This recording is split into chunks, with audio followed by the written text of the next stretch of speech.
మహాపరిశుద్ధుల మహోన్నతుల నీ ఘనమైన అమ్మలకు స్తుతులు స్తోత్రాలు నాయన. దేవా తండ్రి, ఇదిగో నాయన గడిచిన పునరుద్ధానం నుంచి ఈ పునరుద్ధానం వరకు దేవా తండ్రి మమ్మల్ని కాచి కాపాడి మీ సన్నిధిలో మమ్మల్ని అందరినీ నిలబెట్టుకునే విధానాన్ని బట్టి దేవా, మీ సన్నిధికి మమ్మల్ని అందరినీ రప్పించిన విధానాన్ని బట్టి మీకు వందనాలు నాయన. స్తోత్రాలు తండ్రి ప్రభా నాయన. దేవా తండ్రి నాయన, దేవా వాక్యానుసారంగా మేము నడుచుకున్నాక మీరే కృప చూపించండి దేవా తండ్రి. వాక్యం చెప్పినా సరే ఆ వాక్యాన్ని మేము ఎక్కడ తండ్రి నిర్లక్ష్యపరచకుండా తండ్రి దేవా, మీరు చెప్పినట్టుగా తండ్రి మా పాపాలన్నీ వీపు తట్టు వేసుకుని దేవా తండ్రి మీ సన్నిధిలో నిలకడగా ఉండటానికి కృప చూపించండి దేవా తండ్రి నాయన. దేవా తండ్రి, మీరు ఒక్కొక్కరిని రక్షించుకుంటున్న విధానాన్ని బట్టి మీకు వందనాలు నాయన. స్తోత్రాలు తండ్రి. దేవా, రక్షింపబడిన బిడ్డలు కూడా మీరు జ్ఞాపకం చేసుకోండి దేవా తండ్రి. దేవా తండ్రి నాయన, సేవకులు ఎంతో కష్టపడి తండ్రి వాక్యాన్ని విత్తుచుండగా విత్తిన ప్రతి విత్తనం దేవా మొలకెత్తుచున్నది దేవా తండ్రి. ఆ మొక్క దేవా తండ్రి నాయన, మొలకెత్తిన ప్రతి విత్తనం దేవా ఫలభరితంగా చేయమనుతున్నాం. రక్షణ పొందటమే కాదు కానీ దేవా, దానిలో నిలకడగా బిడ్డలు ఉండమని దేవా ఉంచమని, మీ కన్నుదృష్టి బిడ్డల మీద ఉంచమని అడుగుతున్నాను దేవా తండ్రి. ప్రభా నాయన, ఇప్పుడు దేవా సేవకులు దేవా కుటుంబాన్ని మీరు ప్రత్యేకించి జ్ఞాపకం చేసుకోండి ఆయన. పరిచయాన్ని ఇంకా విస్తరింపచేయండి దేవా తండ్రి. ఇంకా అనేక మందికి బిడ్డలు తండ్రి నాయన, రక్షింపబడిన బిడ్డలు మార్గదర్శకులుగా ఉండేలాగా మీరు కృప చూపించండి ఆయన. ఇప్పుడు వెతపోతున్న వాక్యం కూడా తండ్రి దేవా తండ్రి నాయన, మేము విని మర్చిపోవడం కాకుండా వాక్యానుసారంగా నడుచుకునేలాగా మీరు కృప చూపించమని ఇదిగో దేవా తండ్రి మీ సన్నిధిలో అడిగి వేడుకుంటున్నాం తండ్రి. ఆమేన్.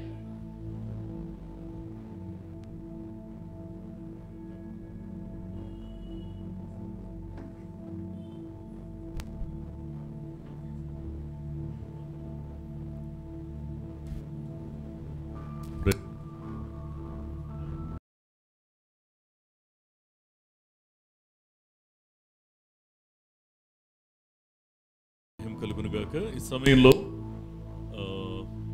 పరిశుద్ధ గ్రంథం నుండి సెట్ అయింది.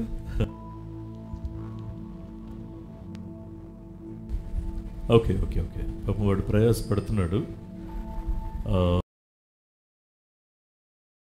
కీర్తనల గ్రంథము 119వ కీర్తన 119వ కీర్తన 111వ వచనం నుండి 111వ వచనం నుండి 120వ వచనం వరకు మనం ఉత్తర ప్రత్యుత్తర రీతిగా మనం చదువుకుందాం. ఈ భాగాన్ని రవి చదివి వినిపిస్తాడు.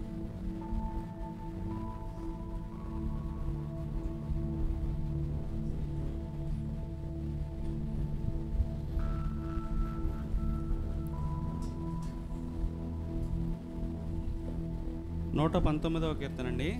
111వ వచనం నుంచి 120వ వచనం వరకు అందరూ ఉత్తర ప్రత్యుత్తరంగా చదువుకుందాం. నీ శాసనములు నాకు హృదయానందకరములు, అవి నాకు నిత్య స్వాస్థ్యమని భావించుచున్నాను.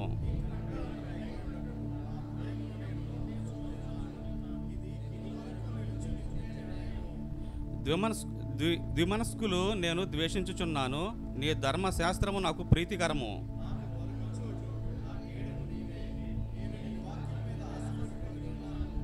నేను నీ వాక్యము మీద ఆశ పెట్టుకుని ఉన్నాను, నేను నా దేవుని ఆజ్ఞలను అనుసరించేదను. దుష్క్రియలు చేయువారులారా నా యొద్ద నుండి తొలగుడి.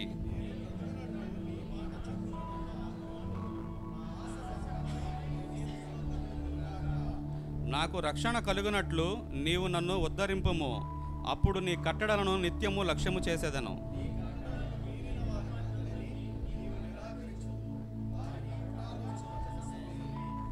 భూమి మీదనున్న భక్తిహీనులనందరినీ నేను మష్టువలే లయపరచెదను, నీవు మష్టువలే లయపరచెదువు, కావున నీ శాసనములు నాకు ఇష్టమై ఉన్నవి.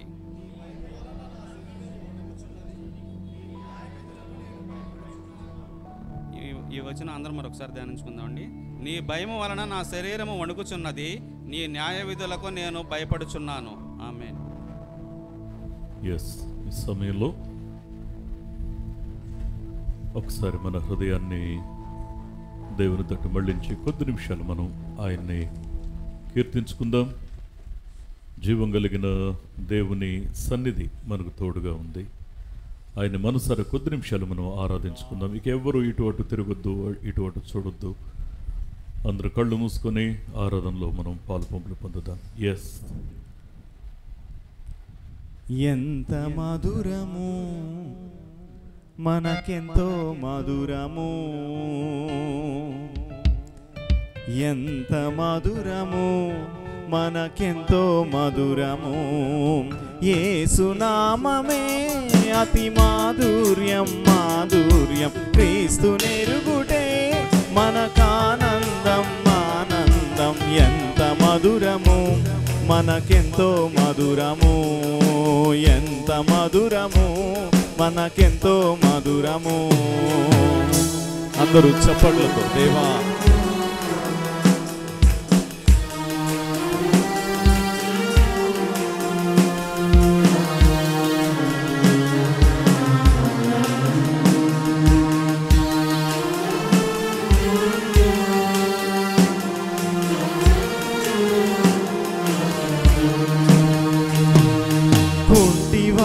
గెంతుతూ నడచినారుగా, గుడ్డివారు దృష్టిని పొందినారుగా, కుంటివారు గెంతుతూ నడచినారుగా, గుడ్డివారు దృష్టిని పొందినారుగా, కుష్టు వ్యాధి గలవారు స్వస్థత పడినారుగా,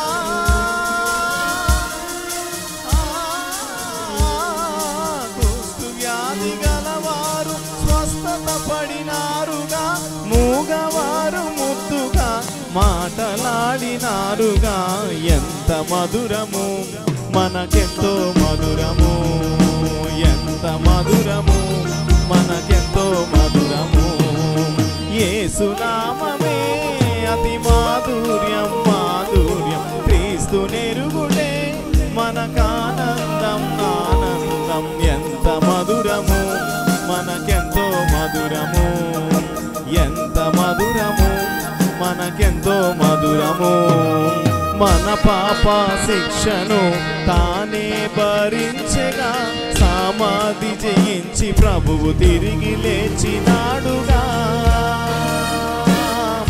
మన పాప శిక్షను తానే భరించగా, సమాధి జయించి ప్రభువు తిరిగి లేచినాడుగా, సాతానును మరణమును చిత్తుగా ఓడించెగా,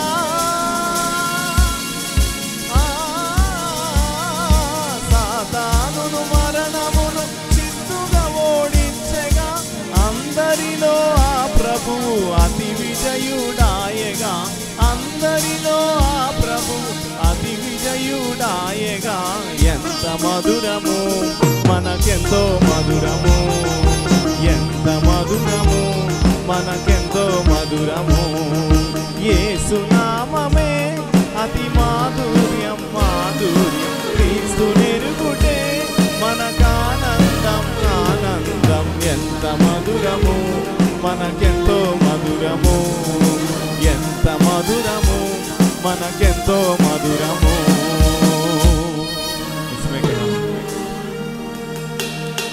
ఎంత మధురం, మన జీవితానికి ఎంతో మాధుర్యమైన దేవుని కలిగి ఉన్నాం.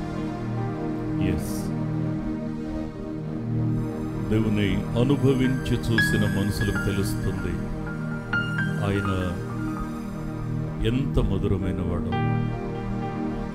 ఆయన స్నేహం ఎంత మధురమైందో. నిండు హృదయంతో దేవుని స్తుతిద్దాం. ఈ సమయంలో చెప్పబడవు వాక్యం నిమిత్తమై ప్రార్థన చేసుకుందాం. రవిబాబు మనల్ని ప్రార్థన నడిపిస్తాం.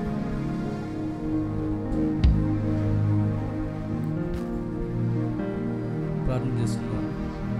మహాపరిశుద్ధుడా, ప్రేమ కనికరం కలిగిన మా ప్రియ పరలోకపు తండ్రి, నీ ఘననామమునకి వందనాలు స్తుతులు స్తోత్రములు చెల్లించుకున్నాం ప్రభువా. గడిచిన పునరుద్ధాన దినం నుంచి ప్రభువా, ఈ యొక్క పునరుద్ధానం దినం వరకు ప్రభువా, మమ్మల్ని అందరినీ సజీవమైన రెక్కల నీడలను భద్రపరిచి కాచి కాపాడి సంరక్షించినందులకై మీకే స్తుతి స్తోత్రములు చెల్లించుకుంటున్నాం ప్రభువా.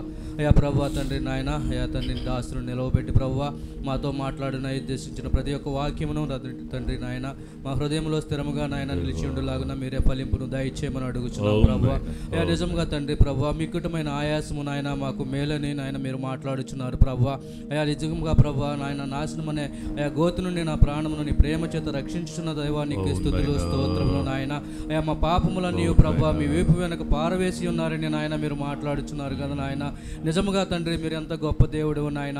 అయ్యా శ్రమలో నాయన తండ్రి మేలు ఎలా కలుగుతుందనే విషయం ప్రభా అయ్యా తండ్రి అనేకమైన భక్తుల గురించి మాతో మాట్లాడుచున్న దేవా మీకు స్తుతులు స్తోత్రములు నాయన.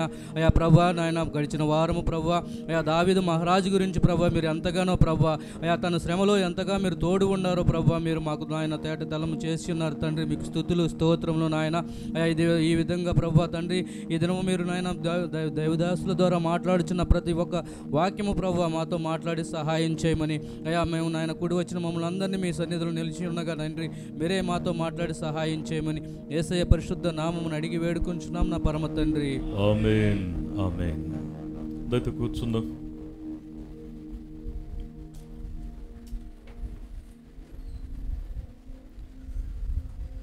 దేవుని యొక్క నామానికి మహిమ కలుగును గాక. మరొకసారి మీ అందరూ కూడా ప్రత్యేకమైన వందనాలు తెలియజేసుకుంటూ ఉన్నాను. ఎస్, క్రైస్తవ జీవితంలో ఒక లక్ష్యం ఉంటుందండి. ఒక లక్ష్యం ఏంటంటే, నాకు ఈ సందర్భాన్ని అనుకుంటే ఒక పాట జ్ఞాపకం వస్తూ ఉంది. సిలువ సాక్షిగా బ్రతికెదను, సిలువ దీక్షలో, అదే నాకు సరిగ్గా గుర్తులేదు, సిలువను ఎత్తుకొని సిలువను హత్తుకొని సిలువ పరములో నడిచెదను, సిలువ పదములో నడిచెదను. సిలువ సాక్షిగా బ్రతుకుతాను, సిలువ దీక్షలో అయ్యా నేను కొనసాగుతాను. బ్రతుకులో అంతకంటే పెద్ద ఆశయం లేదు. నీకోసం బ్రతకాలి. ఈ నిర్ణయం ఎప్పుడొస్తుంది గుండెల్లో? అసలు నేను వెంబడిస్తున్న క్రీస్తు యొక్క ఔన్నత్యం, దైవత్వం, ప్రేమతత్వం నాకు అర్థమైనప్పుడు నా గుండెల్లో నేను ఎందుకు బ్రతుకుతున్నానో, ఎందుకు క్రీస్తు కోసం బ్రతకాలో ఒక స్పష్టత వస్తుంది. అందుకే ఇక్కడ మనం ఒక మాట మనం చూస్తున్నాం. ఇది 4వ వారం. ఏం చదువుతున్నాం మనం? యెషయా గ్రంథము 38వ అధ్యాయము 17వ వచనం చదువున్నాను ఒకసారి మాటని. మిక్కుటమైన ఆయాసము నాకు నెమ్మది కలుగుటకు కారణమాయను, నీ ప్రేమ చేత నా ప్రాణమును నాశనమును గోతి నుండి విడిపించితివి, నీ వీపు వెనుక తట్టు నా పాపములన్నీ నీవు పారవేసితివి. కళ్ళు మూసుకొని చిన్న ప్రార్థన చేద్దాం. దయగలిగిన వాడా, మహోన్నతుడా, మరొకసారి మీ పాదాల దగ్గరికి వస్తూ ఉన్నాం. ప్రభు, ఎంత మధురమైంది నీ ప్రేమ, ఎంత మధురమైంది.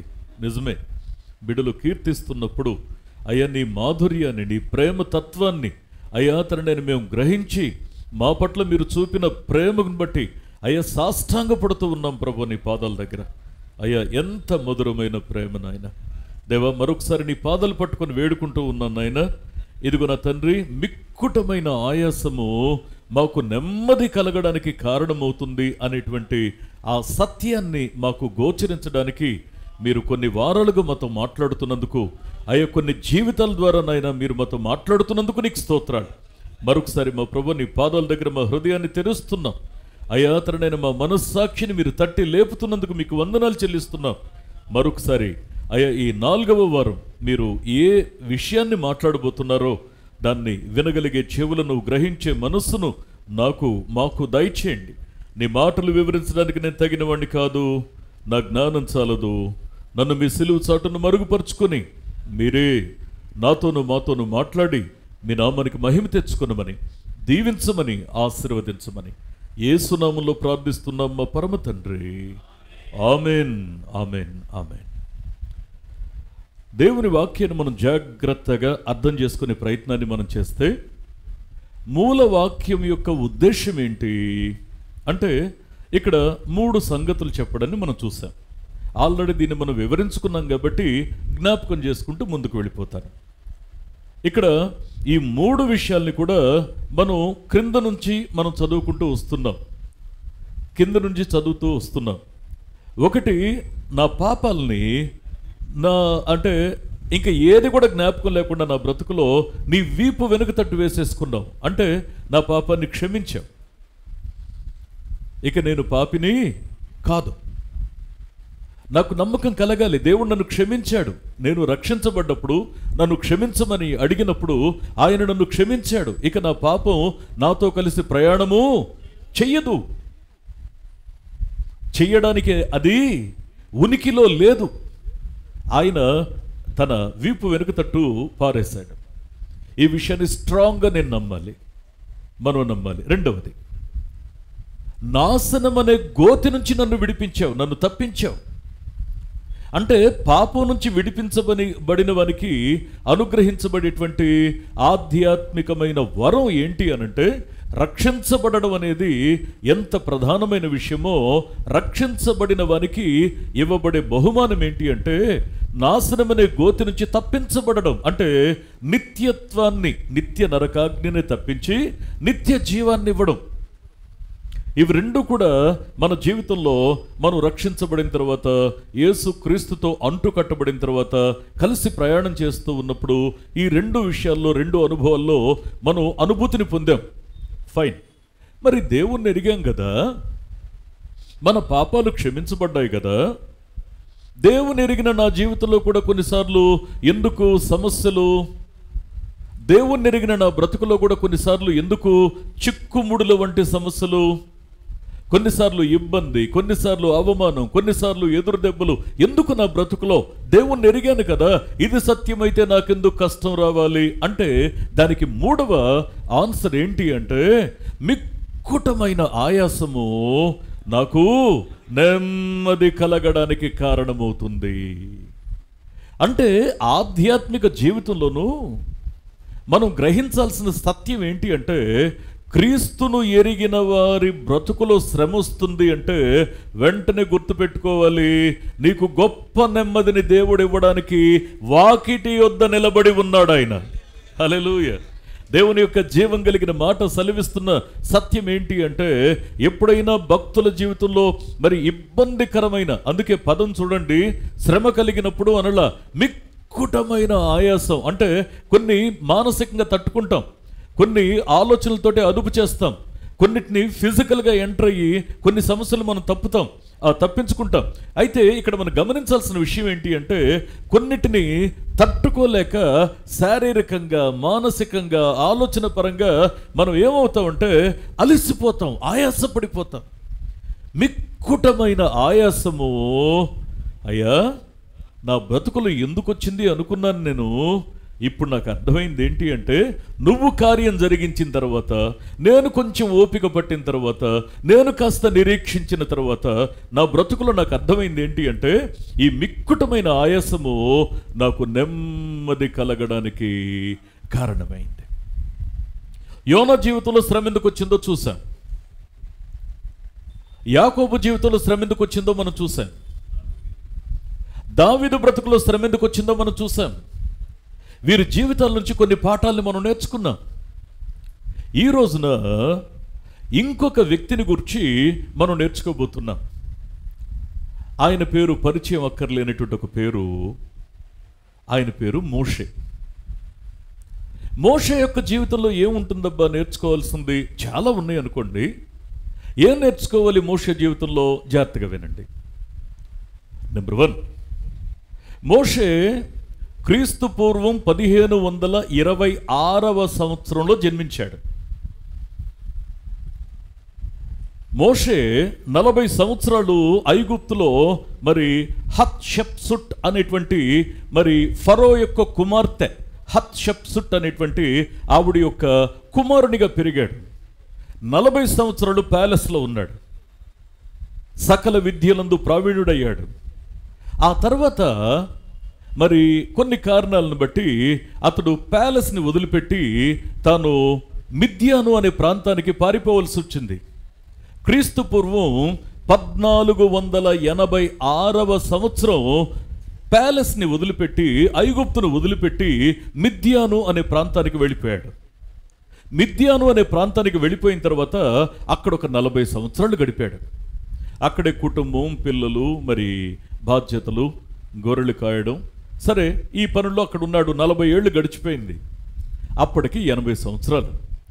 ఈ టైంలో దేవుడు అతన్ని దర్శించిన తర్వాత ఏం చేశాడంటే మళ్ళీ ఐగుప్తుకు తీసుకొచ్చాడు.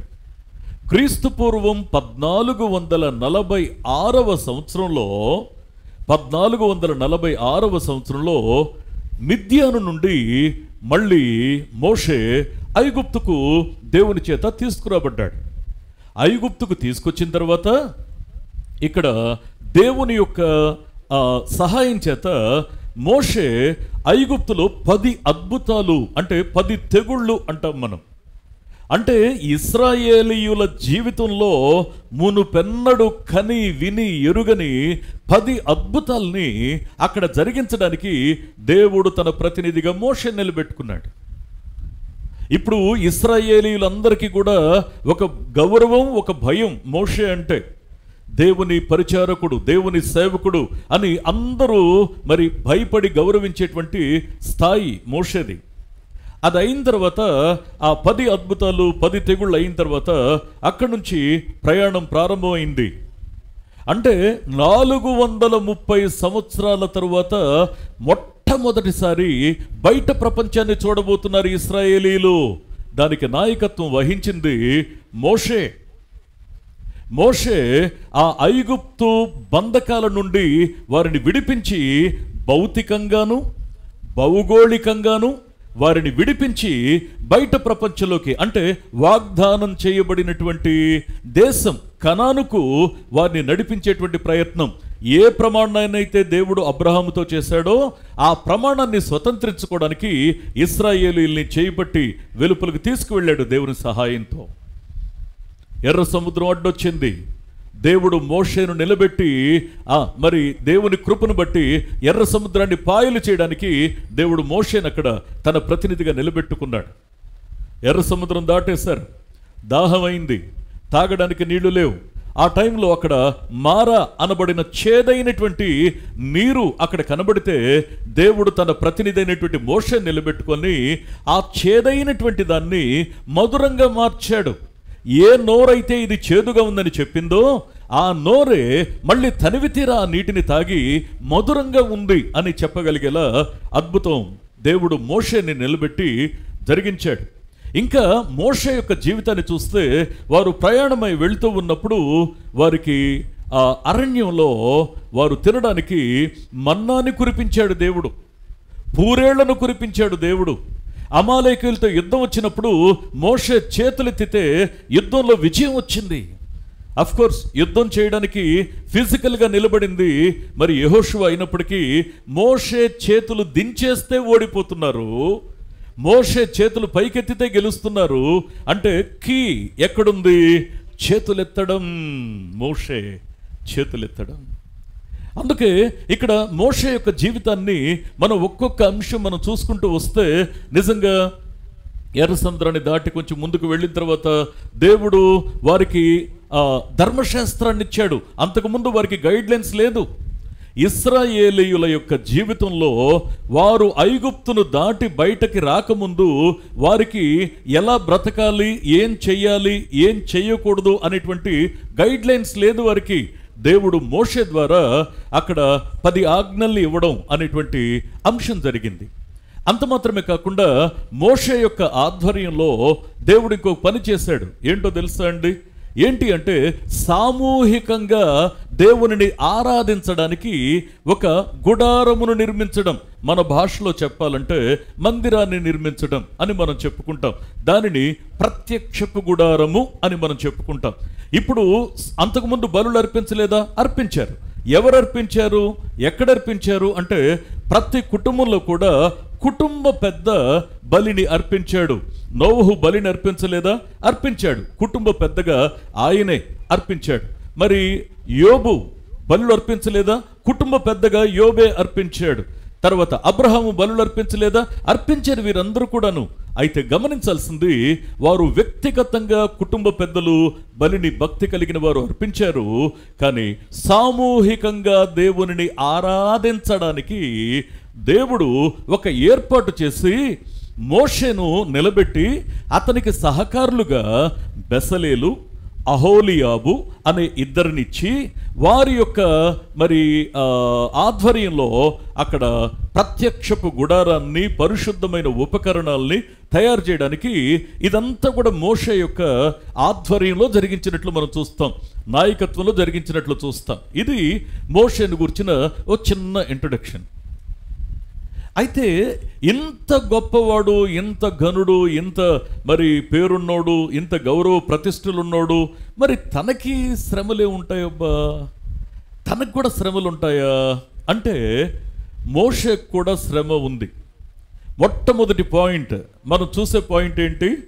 మోషే యొక్క శ్రమ ఏంటది? మోషేకు కూడా శ్రమ ఏంటి? పరిశుద్ధ గ్రంథంలో సంఖ్యాకాండము 20వ అధ్యాయము 12వ వచనాన్ని ఒక్కసారి మనం చదువుకున్నట్లయితే, అప్పుడు యెహోవా మోషే అహరోనులతో, మీరు ఇశ్రాయేలీయుల కన్నుల ఎదుట నా పరిశుద్ధతను సన్మానించున్నట్లు నన్ను నమ్ముకొనకపోతిరి గనుక ఈ సమాజమును నేను వారికిచ్చిన దేశములోనికి మీరు తోడుకొని పోరు. చాలండి, అది దేవుడు నన్ను రిజెక్ట్ చేస్తే అంతకంటే శ్రమ ఇంకొకటి లేదండి. గుర్తుపెట్టుకోండి, సమృద్ధి ఉండొచ్చు, సంపద ఉండొచ్చు, జ్ఞానం ఉండొచ్చు, వివేకం ఉండొచ్చు, విజయం ఉండొచ్చు, పరపతి ఉండొచ్చు, ఇవన్నీ ఉండొచ్చు. కానీ దేవుడు నన్ను రిజెక్ట్ చేస్తే, దేవుడు నన్ను తృణీకరిస్తే, నువ్వు అవసరం లేదు, నువ్వు పక్కనుండి పోయే చాలు అని అంటే, దానికంటే ఫెయిల్యూర్ అనేది, దానికంటే నష్టం అనేది నా బ్రతుకులో మరొకటి ఉండదు. దేవుని యొక్క వాక్యాన్ని మనం జాగ్రత్తగా అర్థం చేసుకునే ప్రయత్నాన్ని మనం చేస్తే, 40 సంవత్సరాలు ప్రయాసపడ్డాడండి. 40 సంవత్సరాలు ప్రయాసపడ్డాడండి మోషే. అంటే ఇక్కడ మనం గమనించాల్సినటువంటి ప్రాముఖ్యమైన విషయం ఏంటి అంటే, 40 సంవత్సరాలు ఇశ్రాయేలుల్ని నడిపించి దేనికోసమో తెలుసా? ఐగుప్తు నుండి కనానుకు చేర్చాలి అనేటువంటి ప్రయత్నంలో 40 సంవత్సరాలు ప్రయాసపడితే దేవుడు అన్నాడు, నువ్వు నేను చెప్పినట్టు చేయలేదు, చాలాగు అయ్యా. మరి వాళ్ళని కనానుకు తీసుకెళ్ళాలి కదా, అవసరం లేదు, వాళ్ళ విషయం నేను చూసుకుంటాను. నువ్వు చేయాల్సినటువంటి పనిని ప్రాపర్గా చేయలేదు కాబట్టి నువ్వు ఇక ఎట్టి పరిస్థితుల్లో కూడా వారిని కనానులోనికి నువ్వు తీసుకెళ్ళవు. దేవుడు తృణీకరిస్తే ఆ జీవితానికి ఇంకా అంతకంటే దుర్భరమైన పరిస్థితి, ఫెయిల్యూర్ ఇంకోటి ఉంటుందండి. అందుకే ఇంకో మాట కూడా ఏమంటాడంటే, మీరు ఇశ్రాయేలీయుల్ని ఆ దేశంలోకి తీసుకువెళ్ళరు అనే మాట మాట్లాడుతూ ఇక్కడ ద్వితీయోపదేశకాండం దగ్గరికి వచ్చినప్పుడు ఇంకొక మాట అంటాడు. ఆ ద్వితీయోపదేశకాండం 32వ అధ్యాయము 52వ వచనాన్ని కూడా ఒకసారి మనం చూసినట్లయితే, ఎదురుగా ఆ దేశమును చూచెదవు గాని నేను ఇశ్రాయేలీయులకిచ్చుచున్న ఆ దేశంలోకి నువ్వు ప్రవేశించవు. గుర్తుపెట్టుకో మోషే. అంటే దేవుని యొక్క వాక్యం ఏమని సెలవిస్తూ ఉంది అంటే, వేదంతో చెప్తున్న నీ మాటని, అయ్యా ఆ కనానుకు తీసుకెళ్తాననేగా నన్ను ఎక్కడో ఉన్నోడిని తీసుకొచ్చావు. ఆ కనానుకు చేర్చాలి ప్రజల్ని అని చెప్పాగా, నేను మిద్యాన్లో ఉంటే నన్ను పిలిచావు. 40 సంవత్సరాలు ప్రయాసపడ్డానే, నువ్వు ఈ మాట ఏదో ముందే చెప్పుంటే నా జీవితం ఏదో నేను చూసుకునేవాడిగా. జాగ్రత్తగా అర్థం చేసుకోండి, దేవుడు మాట్లాడుతున్న మాట, నువ్వు ఆ దేశాన్ని దూరం నుంచి చూస్తావు కానీ నువ్వు దానిలో ప్రవేశించవు. దేవుని వాక్యాన్ని మనం జాగ్రత్తగా అర్థం చేసుకుంటే ఇంతకు మించిన పనిష్మెంట్ లేదండి ఒక మనిషికి. ఇప్పుడు ఒక ప్రశ్న ఏంటి అంటే, మొదటి మాట ఏమని చూసాం? మోషే యొక్క శ్రమ అంటే ఏంటో చూసాం. శ్రమ అంటే ఏంటి? నువ్వు ఆ దేశంలో ప్రవేశించవు, అంతే. ఇప్పుడు శ్రమకి రెండవ పాయింట్ చూస్తున్నాం. శ్రమకి గల కారణం చూస్తున్నాం. శ్రమకి కలిగిన కారణం ఏంటి? సంఖ్యాకాండము 20వ అధ్యాయము 8వ వచనాన్ని ఒక్కసారి మనం చూసినట్లయితే, నీవు నీ కర్రను తీసుకుని నీవును నీ సహోదరుడైన అహరోనును ఈ సమాజమును పోగు చేసి వారి కనుల ఎదుట ఆ బండతో మాట్లాడుము, అది నీళ్ళిస్తుంది. ఇది దేవుడు చెప్పిన మాట.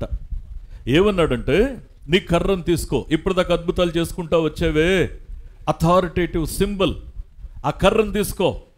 ఆ కర్రను తీసుకొని నీ సహోదరుని తీసుకొని సమాజాన్ని పోగు చేసి నువ్వు ఆ బండ దగ్గరికి వెళ్ళి, నువ్వు ఆ బండ దగ్గర, ఆ ఫలానా బండ దగ్గర నువ్వేం చేస్తావంటే దానితో మాట్లాడు. దేవుడు ఏం చెప్పాడు? మాట్లాడమన్నాడు. మాట్లాడమని చెప్తే నిజంగా ఇప్పుడు మోషే చేసిన పని ఏంటి అనంటే, జాగ్రత్తగా వినండి. ఎందుకు దేవుడు ఇంత శ్రమకి తన్ని మరి లోను చేశాడు అంటే, అదే సంఖ్యాకాండం 20వ అధ్యాయము 10-11 వచనాలు జాగ్రత్తగా మనం చదివినట్లయితే, తరువాత మోషే అహరోనులు ఆ బండ ఎదుట సమాజమును పోగు చేసినప్పుడు అతడు చూడండి, ఇప్పుడు నేరుగా ప్రజలతో మాట్లాడే ప్రయత్నం చేస్తున్నాడు. ఎవరితో మాట్లాడమన్నాడు దేవుడు? బండతో మాట్లాడమన్నాడు. బండతో మాట్లాడా అంటే దేవుడు చెప్పిన మాటను తృణీకరించాడు. దేవుడు చెప్పిన మాట వినకపోవడం అనంటే, బలులర్పించుట కంటే మాట వినుట శ్రేష్టమని వాక్యం చెప్తుంది. ఇప్పుడు మాట వినకపోతే దాని అర్థం ఏంటి?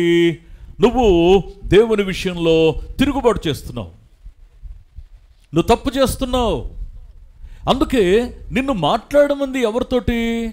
బండతో మాట్లాడమంటే, ఒకటి బండతో మాట్లాడలా. మొదటి తప్పు ఏంటంటే, దేవుడు చెప్పిన మాటని బేఖాతరు చేశాడు, లెక్క చేయలా. ఇది మొదటి మిస్టేక్. రెండవ పొరపాటు ఏంటో తెలుసా అండి? ప్రజల వైపు తిరిగి వెంటనే వారిని ఏమని సంబోధించాడో తెలుసా? ద్రోహులారా. ఎంత గట్స్ కావాలండి! గుర్తుపెట్టుకోండి, సంఘంగా మనం కూడా తెలుసుకోవాల్సిన విషయం ఏంటి అంటే, ఎట్టి పరిస్థితుల్లో నీకు నీ పొరుగువాని విషయంలో కానీ, నీ సంఘంలో ఉన్న నీ తోటి సహోదరుని విషయం, సహోదరి విషయం ఏదైనా కష్టం ఉంటే ఆ కష్టాన్ని మనసులోనే ఉంచుకో, మనసులోనే దాన్ని చంపేసేయి. కానీ ఎట్టి పరిస్థితుల్లో నీ పొరుగు వారిని, రక్షించబడిన ఇతరులను, దేవుని పిల్లలను, క్రీస్తు శరీరంలో భాగంగా ఉన్న ఒకరిని ద్రోహులారా అని సాహసించి పిలవద్దు. రక్షించబడిన వ్యక్తి నీ భార్య కావచ్చు, నీ భర్త కావచ్చు, నీ బిడ్డ కావచ్చు, నీ తల్లిదండ్రులు కావచ్చు, నీ సంఘస్థులు కావచ్చు. పిలవకూడదండి. దేవుని బిడ్డల్ని కాని మాటతో, హానికరమైన మాటతో పిలవకూడదు. దేవుని యొక్క వాక్యం సెలవిస్తున్న సత్యం ఏంటో తెలుసా? ఇశ్రాయేలు ప్రజలను చూసి ఇక్కడ మాట్లాడినటువంటి మాట ఏంటి అంటే, ద్రోహులారా అని పిలుస్తున్నాడు. ఇది రెండవ తప్పు. ఒకటి, దేవుని మాట విని బండతో మాట్లాడమంటే దాన్ని లెక్క చేయాలి, అసలు పరిగణలోకి తీసుకోవాలా. రెండవది, వారిని ద్రోహులారా అని పిలుస్తున్నాడు. మూడవది ఏంటి అంటే, మేము ఈ బండ నుండి మీకు నీళ్లు రప్పించవాలనా? నువ్వేంటి? అరే, అక్కడ చేయాల్సిన పని ఏంటంటే, దేవుడు తన నామ మహిమార్థమై ఈ బండ నుండి నీళ్లను రప్పించబోతున్నాడు. ఈ మాట చెప్పే నన్ను ఇక్కడికి పంపించాడు. మాట్లాడమన్నాడు, మాట్లాడుతున్నాను. ఓ బండ, ప్రజలకు నీళ్ళివ్వు. దేవుని ప్రజల దాహాన్ని తీర్చడానికి నువ్వు నీళ్ళివ్వు. మారా దగ్గర ఏం చెప్పాడంటే ఆ వేరు తీసి అట్లా వేయి అన్నాడు, ఆ చెట్టు తీసి అట్లా వేయి అన్నాడు, వేసాడు, అంతే, డిస్కషన్ లేదు. మార మధురంగా మారింది. ఇప్పుడు నీళ్లు బండ ఇవ్వడం అనేది అసాధ్యం కాదు, సాధ్యమే. కొన్నిసార్లు మనం దేవుని పనులకు అడ్డుపడుతున్నాం. నరుని కోపము దేవుని నీతిని నెరవేర్చదు.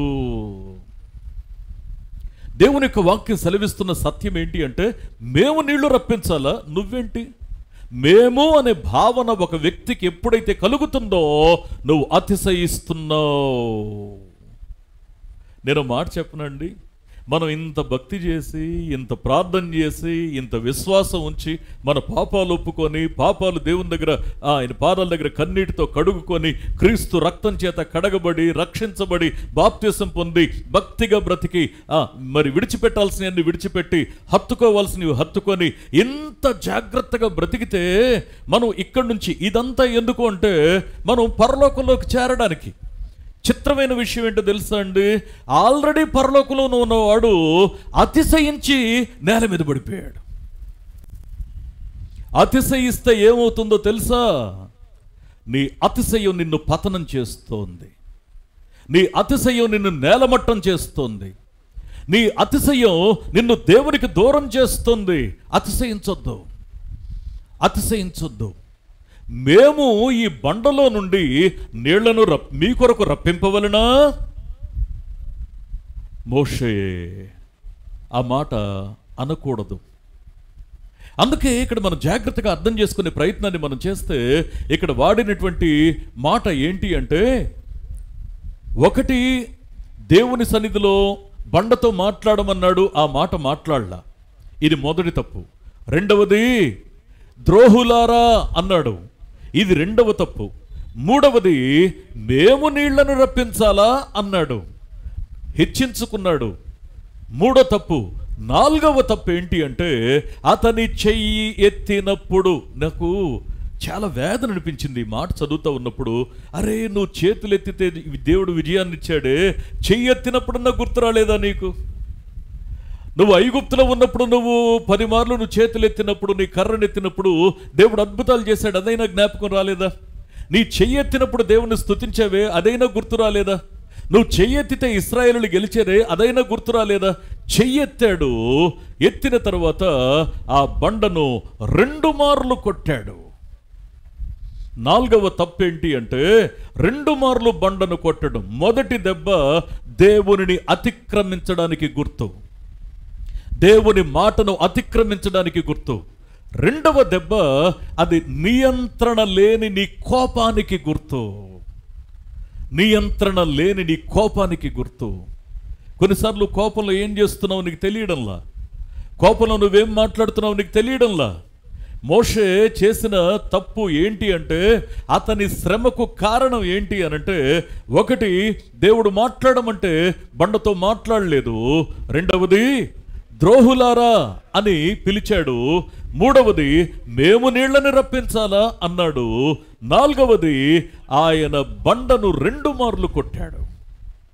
దానికి దేవుడు ఏమన్నాడో తెలుసా అండి? ఏమన్నాడంటే, మళ్ళీ అది ద్వితీయోపదేశకాండం 32వ అధ్యాయము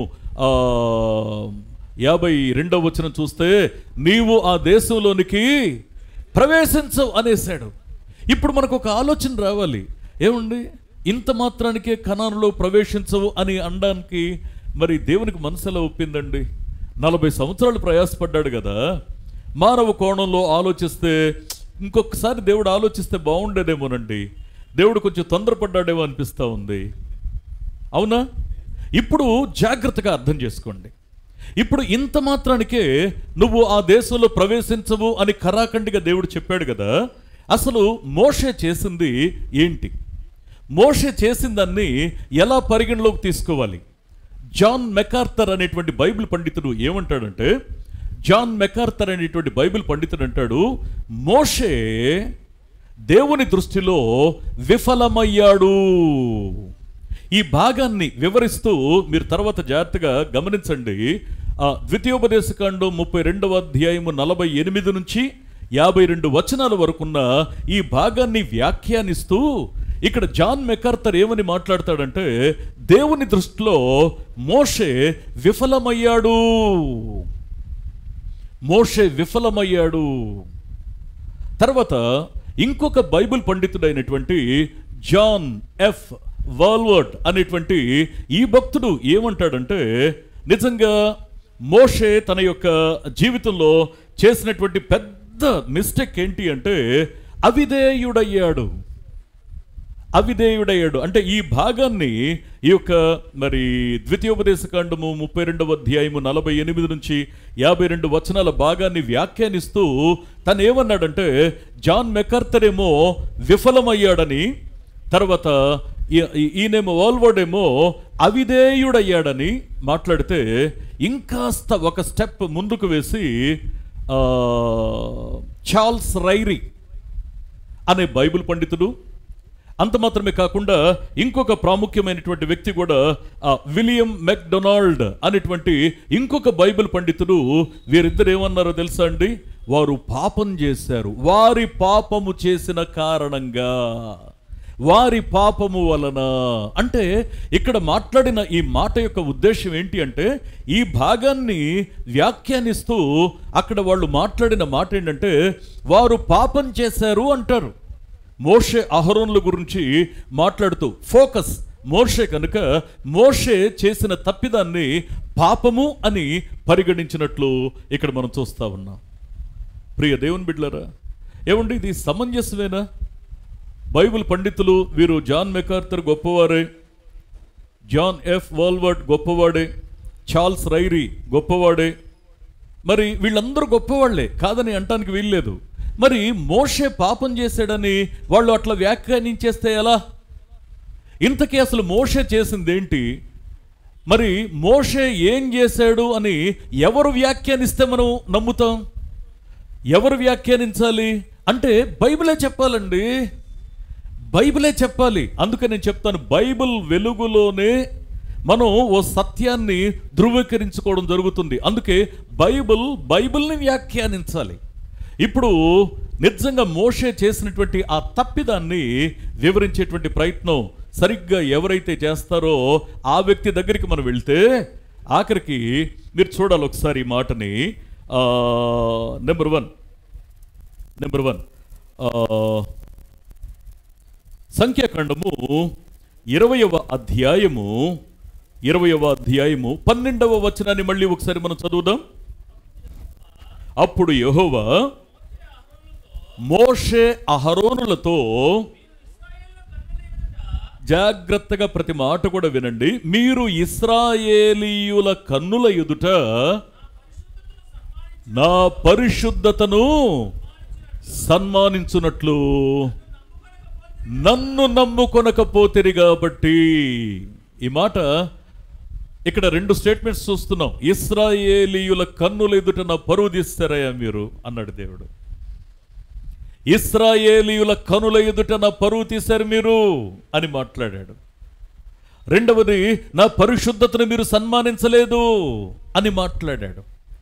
మూడవది, ఇశ్రాయేలీయుల ఎదుట మీరు నన్ను నమ్ముకొనలేదు. ఇశ్రాయేలీయుల కనుల ఎదుట మీరు నా పరువు తీసేశారు. అంత మాత్రమే కాదు, మీరు నన్ను నమ్ముకోలేదు. ప్రియ దేవుని బిడ్డలారా, దేవుని వాక్యాన్ని మనం జాగ్రత్తగా అర్థం చేసుకునే ప్రయత్నాన్ని మనం చేస్తే, కొందరి ఎదుట మాదిరికరంగా ప్రవర్తించవలసిన మనం అమాదిరికరంగా ప్రవర్తించడం ద్వారా మనం దేవునికి ఎంత కోపం తెప్పిస్తున్నామో తెలుసా అండి? మన నడత, మన నడక, మన ఆలోచన, మన జీవన శైలి ఇవి దేవునికి ఇంపైన సువాసనగా ఉన్నాయా? లేకుంటే ఇశ్రాయేలు ప్రజల ఎదుట, రక్షించబడిన ప్రజల ఎదుట, రక్షించబడని ప్రజల ఎదుట క్రీస్తు యొక్క నామానికి అవమానం కలిగేలా మనం ప్రవర్తిస్తున్నామా? ఇది మొదటి మాట. అంటే ఇక్కడ 3 విషయాలు చెప్పాడు. ఏంటి అంటే, ఇశ్రాయేలీయుల ఎదుట నేను కోరుకున్నట్లు మీరు ప్రవర్తించలేదు. రెండవది, మీరు ఇక్కడ ఇంకొక ప్రాముఖ్యమైన విషయం ఏంటంటే, నా పరిశుద్ధతను సన్మానించలేదు. మూడవది, మీరు నన్ను నమ్ముకోలేదు. ఇంకొక మాట, 4వ మాట ఏంటి అని చూస్తే, అదే ద్వితీయోపదేశకాండము 32వ అధ్యాయము 51వ వచనాన్ని ఒకసారి మనం చూసినట్లయితే, ఏలయనగా మీరు సీను అరణ్యములో కాదేషు మెరీబా నీళ్ల యొద్ద ఇశ్రాయేలీయుల మధ్యను నన్ను పరిశుద్ధపరచక ఇశ్రాయేలీయుల మధ్యను నా మీద తిరుగుబాటు చేశారు. ఆత్మ చెప్పుచున్న మాట చెవిగలవాడు వినుగాక. ఎవరు మాట్లాడుతున్న మాటలండివి? సాక్షాత్తు దేవుడు మాట్లాడిన మాట, కాదనడానికి వీల్లేదు. నువ్వు రైరీ చెప్పిన మాట వినకపోవచ్చు, మెకార్థర్ చెప్పిన మాట వినకపోవచ్చు.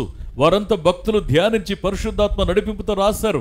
ఎక్సలెంట్. అసలు దేవుడై ఉన్నవాడేం చెప్పాడనే మాటని, పరిశుద్ధ గ్రంథాన్ని ఆశ్రయిస్తే ఇక్కడ ఏమంటున్నాడంటే, మీరు ఇశ్రాయేలీయుల ఎదుట నా పరువు తీశారు, అంత మాత్రమే కాదు నా పరిశుద్ధతను సన్మానించలేదు, అంత మాత్రమే కాదు నన్ను నమ్ముకోలేదు, అంత మాత్రమే కాదు 4వది నా మీద తిరుగుబాటు చేశారు. మోషే చేసిన తప్పు అర్థమవుతుందండి? మోషే చేసిన తప్పు అర్థమవుతుందా? అందుకే దీన్నంతటినీ ఏమని పిలిచాడంటే, ఇంకొక మాట కూడా చూద్దాం. అదే సంఖ్యాకాండము 20వ అధ్యాయము 24వ వచనాన్ని కూడా ఒకసారి మనం చూసినట్లయితే, ఓకే, ఏలయనగా మెరీబా నీళ్ల యొద్ద మీరు నా మాట వినక నా మీద తిరుగుబాటు చేశారు. ఆత్మ చెప్పుచున్న మాట చెవిగలవాడు వినుగాక. ఇక్కడ మనం జాగ్రత్తగా వాక్యాన్ని అర్థం చేసుకునేటువంటి ప్రయత్నాన్ని మనం చేస్తే, ఇక్కడ దేవుడు మాట్లాడిన మాటలు సాక్షాత్తు తండ్రి అయిన దేవుడే మాట్లాడిన మాటలు ఏంటి అనంటే, ఇక్కడ మనం ఈ విషయాన్ని అర్థం చేసుకోవాలి. దేవుడు అంటున్నాడు మోషేతో, జాగ్రత్తగా వినండి మాటని. మోషే అంటున్నాడు, నెంబర్ 1, మీరు ఇశ్రాయేలీయుల ఎదుట నా పరువు తీసేశారు. మీరు 2వది, నా పరిశుద్ధతను సన్మానించలేదు. 3వది, నన్ను నమ్ముకోలేదు. 4వది, నా మీద తిరుగుబాటు చేశారు. 5వది, మీరు నా మాట వినలేదు. అన్నదెవరు? దేవుడు. ఆశ్చర్యం ఏంటో తెలుసా?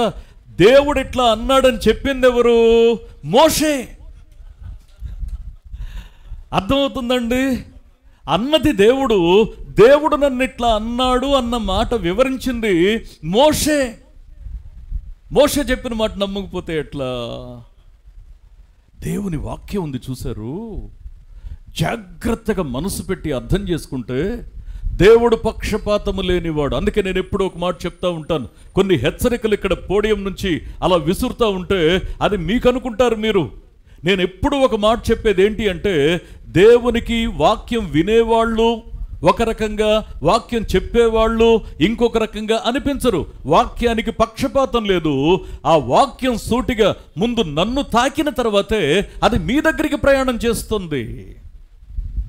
అందుకే దేవుని యొక్క వాక్యం సెలవిస్తున్న సత్యం ఏంటి అనంటే, ఇక్కడ మోషే తాను చేసిన తప్పుల్ని పొల్లుపోకుండా మోషేనే రాసి పెడతా ఉన్నాడు అక్కడ. అందుకే దేవుని యొక్క వాక్యాన్ని మనం జాగ్రత్తగా అర్థం చేసుకునేటువంటి ఆ ప్రయత్నాన్ని మనం చేస్తే, ఇది కాక ఒక అదనంగా ఇంకొక మాట కూడా మీ గమనానికి తెస్తాను. అదనంగా ఒక మాట కీర్తనల గ్రంథంలో, కీర్తనల గ్రంథము 106వ కీర్తన, ఇక్కడ 32, 33 వచనాలు ఒకసారి మనం చూసినట్లయితే, చదవండి. మెరీబా జలముల యొద్ద వారు ఆయనకు కోపము పుట్టించిరి, కావున వారి మూలముగా మోషేకు బాధ కలిగెను. ఎట్లనగా వారు అతని ఆత్మ మీద తిరుగుబాటు చేశారు, అతడు తన పెదవులతో కాని మాట పలికెను. ఆత్మ చెప్పుచున్న మాట చెవిగలవాడు వినుగాక. ద్రోహులారా అనే మాట కాని మాట. మేము నీళ్లు తెప్పించాలా, కాని మాట, దేవుడు ఎక్స్పెక్ట్ చేయలేదు నీ నుంచి అది. అందుకే పరిశుద్ధ గ్రంథాన్ని మనం జాగ్రత్తగా అర్థం చేసుకునేటువంటి ప్రయత్నాన్ని మనం చేస్తే అసలు వాక్యం ఏం చెప్తుంది, ఇది మోషే శ్రమకు కారణం ఎట్లా అవుతుంది, దేవుని వాక్యాన్ని మనం జాగ్రత్తగా అర్థం చేసుకునేటువంటి ప్రయత్నాన్ని మనం చేస్తే ఖచ్చితంగా మోషే చేసిన తప్పుల్ని పొల్లుపోకుండా మోషేనే రాసి పెడతా ఉన్నాడు అక్కడ. ఇది మోషే యొక్క శ్రమకి కారణం. అసలు ఒక వ్యక్తి ఇంత శ్రమ పడాలి అనే చట్టం ఉందా? ఒక వ్యక్తి తప్పు చేశాడండి, తప్పు చేస్తే తప్పుకు తగిన శిక్ష ఇలా ఉంటుంది అనే చట్టం ఏమన్నా ఉందా? ఆధ్యాత్మిక చట్టం ఉందండి, ఆధ్యాత్మిక చట్టం ఉంది. ఏంటది? పరిశుద్ధ గ్రంథంలో సంఖ్యాకాండము 15వ అధ్యాయము 31 వచనాలు ఒక్కసారి మనం జాగ్రత్తగా చదువుకున్నట్లయితే, అయితే దేశమందు పుట్టినవాడే కాని పరదేశీయే కాని ఎవడైనను సాహసించి పాపము చేసిన ఎడల, చూడండి, పాపం చెయ్యడం అంటే దాని అర్థం ఏంటంటే ఏమవుతులే కానివయ్యా, అందరు ఇట్లాగే చెప్తారు, తర్వాత చూద్దాంలే కానీ అంటే దీన్ని ఏమంటారంటే సాహసించి పాపం చేయడం, దేవుని యొక్క మాటను పెడచెవిన పెట్టడం, సాహసించి పాపం చేయడం, దేవుని యొక్క ఆలోచనలు ప్రక్కన పెట్టడం, సాహసించి పాపం చేయడం, దేవుని యొక్క హెచ్చరిక మందలింపుని లైట్ తీసుకోవడం, సాహసించి పాపం చేయడం. సాహసించి ఒకడు పాపం చేస్తే అది దేనిగా పరిగణించబడుతుంది అంటే యెహోవాను తృణీకరించడం. అంటే అర్థం, ప్రభు నువ్వు నాకు నచ్చలేదు ప్రభువా, నీతో నాకు వర్కౌట్ అవ్వట్లేదు ప్రభువా, నీతో కలిసి ప్రయాణం చేద్దాం అనుకున్నా కానీ అంత మజా రావట్లేదు ప్రభువా, నాకు వద్దులే, తర్వాత చూద్దాంలే అని దేవుని తృణీకరించడం. ఒకటి సాహసించి పాపం చేయడం, అది దేవుని తృణీకరించేలా చేస్తుంది. చదవండి దాని కొనసాగింపు. యెహోవాను తృణీకరించిన వాడు గనుక అట్టివాడు నిశ్చయముగా జనులలో ఉండకుండా కొట్టివేయబడును. చూసారా, సాహసించి పాపం చేయడానికి మూలం ఏంటి అంటే ఇక్కడ మాట్లాడుతూ ఉన్నాడు ఆ మాటని, అయ్యా దేవుని యొక్క మాటని అలక్ష్యము చేయడం, నిర్లక్ష్యం. నీకు హెచ్చరిక ఉంది, దేవుడు కొన్నిసార్లు గద్దిస్తూ ఉన్నాడు, దేవుడు కొన్నిసార్లు మందలిస్తూ ఉన్నాడు, దేవుడు కొన్నిసార్లు నీ మనసుని నియంత్రించడానికి ప్రయత్నిస్తూ ఉన్నాడు, కొన్నిసార్లు దాన్ని కాదని అడుగులు ముందుకు వేస్తున్నావు నువ్వు. వాక్యం సెలవిస్తున్న సత్యం ఏంటి అంటే ఆయన మాటను అలక్ష్యము చేయడం అనేది ఎంత పెద్ద నేరం అంటే ఆయన ఆ తర్వాత ఏం మాట్లాడతాడంటే ఆజ్ఞను మీరడం. తెలిసి తెలిసి తెలిసి తెలిసి ఆయన ఆజ్ఞ ఇలా ఉంది, హెచ్చరిక ఇలా ఉంది అని తెలిసి దానిని మీరడం. అది మీరడం ద్వారా వాని యొక్క దోష శిక్షకు వాడే కారణం. ఇప్పుడు నువ్వు ఆ దేశంలోకి ప్రవేశించవు అని దేవుడు చెప్పాడండి.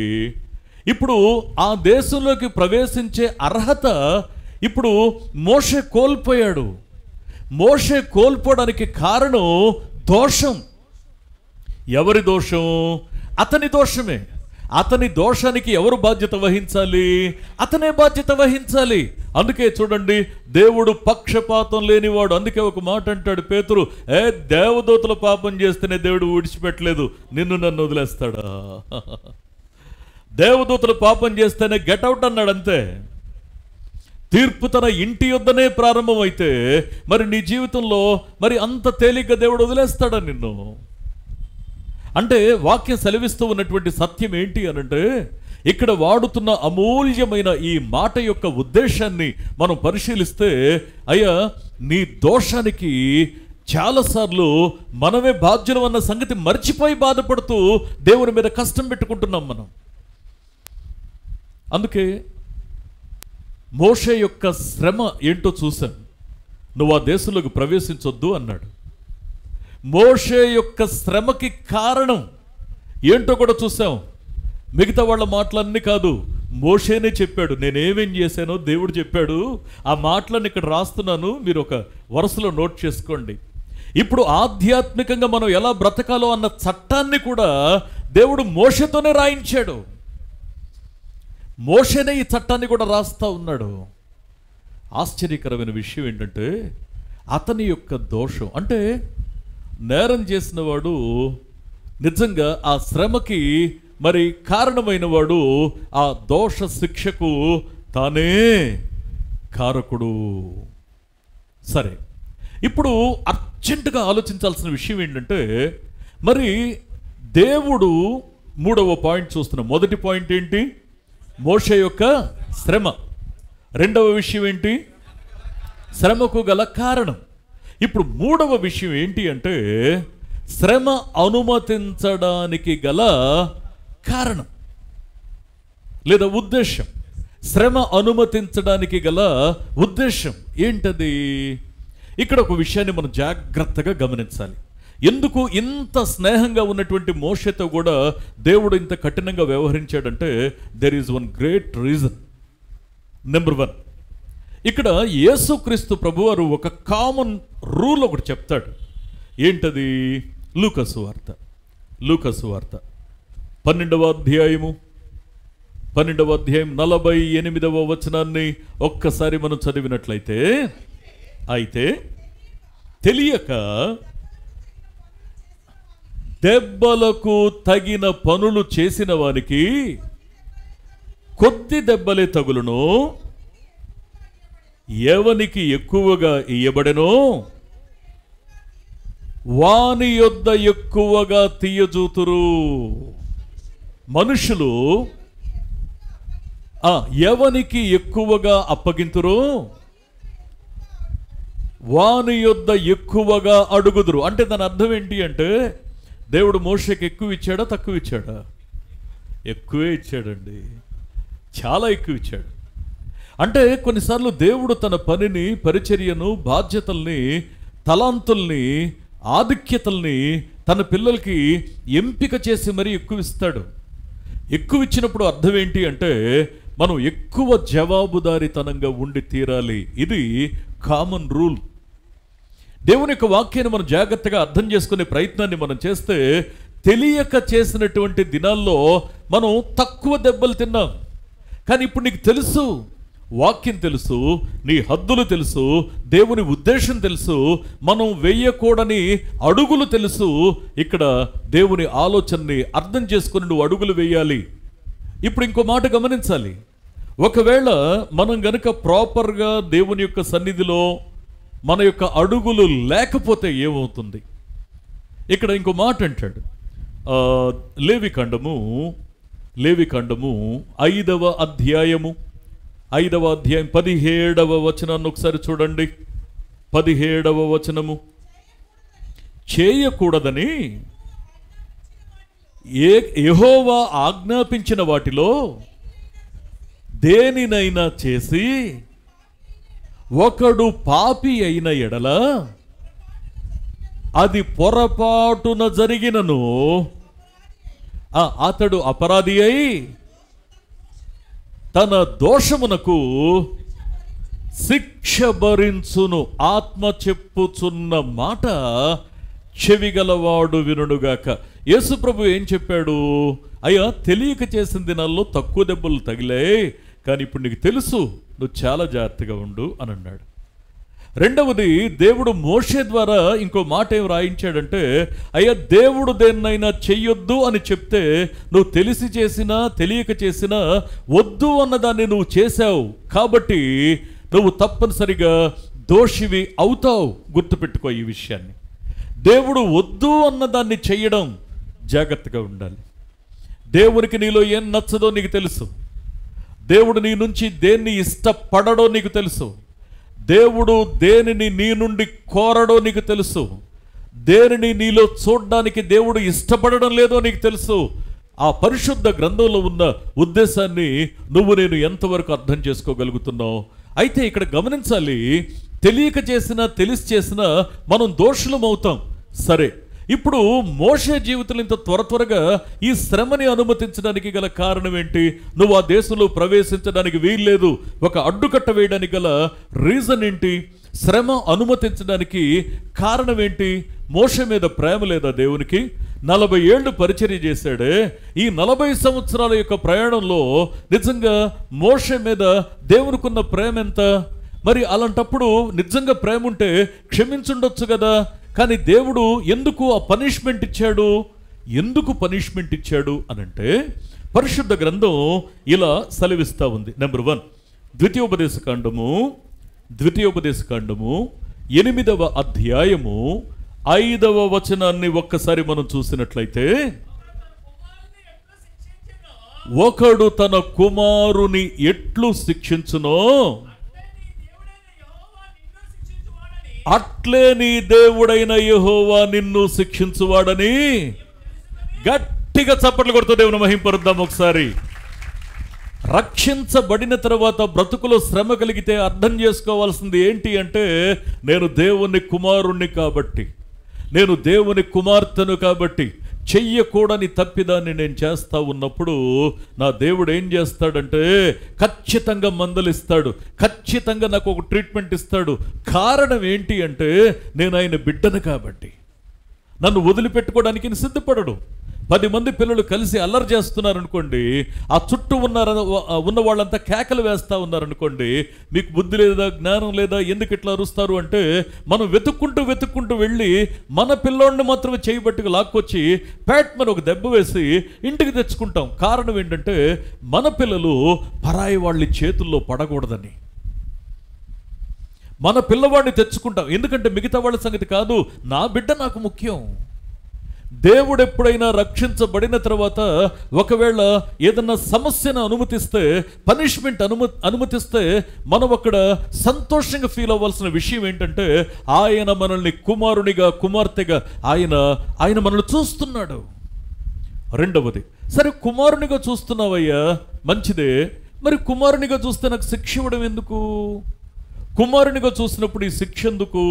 పరిశుద్ధ గ్రంథం ఏం చెప్తుందంటే, సామెతల గ్రంథము 3వ అధ్యాయము 12వ వచనాన్ని ఒక్కసారి మనం చూసినట్లయితే, తండ్రి తనకు ఇష్టుడైన కుమారుని గద్దించున్నట్లు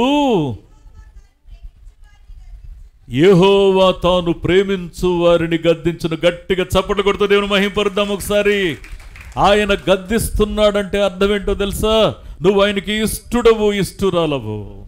హల్లెలూయా.